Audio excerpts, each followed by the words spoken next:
Sometimes when you're working on one project, another video or project reveals itself. And this is one of those times. I have a pole saw. I've done quite a few videos on pole saws. You can check them out there and down below. And the most recent one I did is cutting a tree from a second-story window.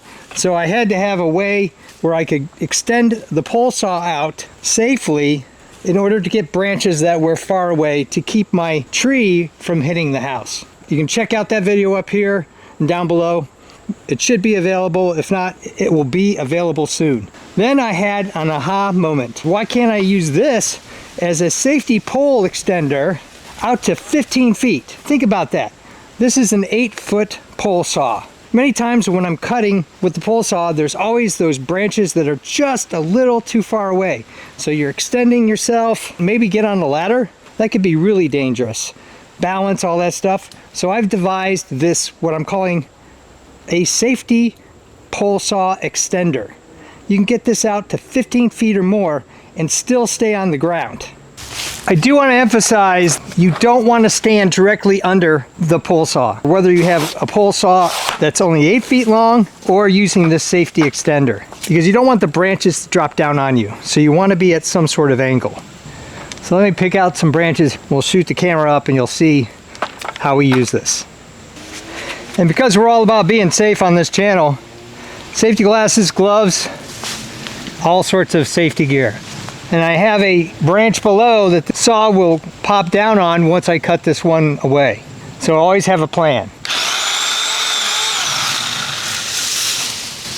There you go. That easy on a ladder. That would have been crazy. Seconds. Done.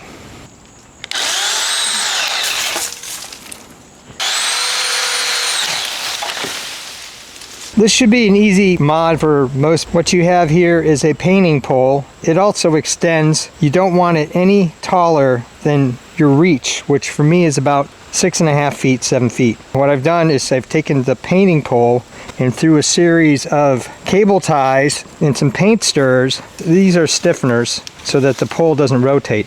That's more important when the pole is running horizontally. Vertically, it's less of an issue. Cable tie that I've wrapped around here, and then I run a cable tie through there, making a figure 8. These are 11-inch cable ties, 80 to 100-pound cable ties. You can see that I just ran a figure 8 there to stiffen that up, keep it from moving out of position. And then I took advantage of the foam. That gives enough friction to keep this in place.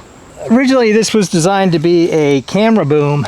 So I have a 1-inch PVC coupler that I JB welded in. This is where you can extend 1, even 2 feet more to the bottom if the pole is originally not long enough.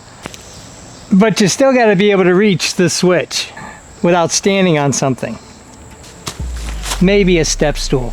This safety extender will take your pole saw to new heights. Thumbs up and comments, always appreciated. Thanks for watching. If you're interested in home repairs, designs of all kinds, making and breaking things, I even do costumes, cosplay, and props.